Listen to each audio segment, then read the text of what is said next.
Power Blade 2 is one of the most overlooked action games on the NES. As one of the last games to come out on the system, quantity for this game is limited. Add to that the fact that it was published by Taito, this Taito, and it's easy to see why this is one of the most sought after and most expensive games for the system. Now I just need to find my copy. There it is! A sequel to 1991's Power Blade, Power Blade 2 is an action platformer developed by Natsume. It features an excellent soundtrack composed by Kinyo Yamashita, whose work also includes the first Castlevania and Pocky & Rocky 2.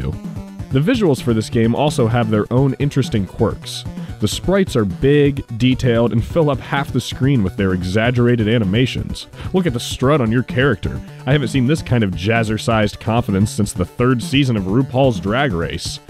How can one man be so bulky but still exude such a sassy charm? He honestly looks like he's auditioning for the lead role in a porn parody of Duke Nukem. Getting used to these mechanics does take some time, but I quickly acclimated myself to the game's controls.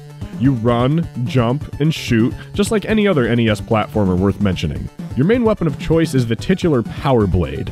It feels a bit awkward at first, but once you channel your inner Australian child, you start to get the hang of things. It can be thrown in multiple directions, and through power-ups, your throws can be coming longer and more damaging throws can be got. As I spent more time with Power Blade 2, I began to feel a striking similarity to a more popular NES franchise. The moves felt the same, the jumping, the sliding, the shooting, even the level selection. It was all so clear to me. This game was an exact replica of, you guessed it, Mega Man 4.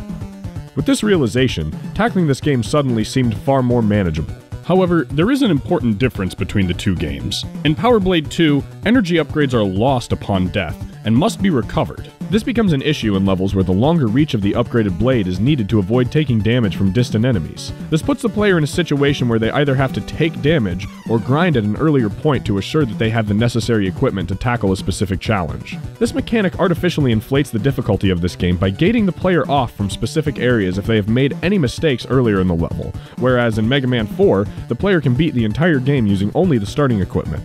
This makes Power Blade 2 feel more like Castlevania, where the player can lose helpful and necessary upgrades, causing moments of dread and alarm.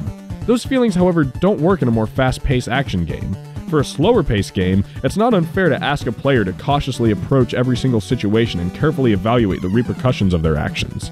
If they lose anything important, the blame can only be placed on their shoulders for rushing into a situation unprepared. In twitchier games like Mega Man 4, the player is not punished severely for small mistakes, but instead is punished for not learning from those mistakes. Power Blade 2 falls short in trying to blend both worlds, and certain moments of the game really suffer because of that design choice. Despite this flaw, the level design in Power Blade 2 is very intuitive in the way that it teaches the player about the mechanics of the in-game world. It presents you with obstacles during lulls in combat, giving the player time to familiarize themselves with the mechanics. After reinforcing the rules behind a new challenge, the game ensures that the player has a deep understanding of the way that obstacle functions before throwing it into the mix during times of peril. A good game will present new and useful techniques over time for the player to learn and utilize. Many games fail to incorporate this very simple yet important device. Others may introduce hazards to the player during moments of crisis, denying ample time to become accustomed with the game's obstacles. Power Blade 2 is not one of those games. It gives the player the opportunity to learn at a steady pace while not deterring from the game's challenges. Honestly, most games I review I never really return to, but I can definitely see myself spending a lot of personal, alone time with Power Blade 2. Its exemplary level design, excellent soundtrack, and exquisite challenges make it a must-have for any platformer fan.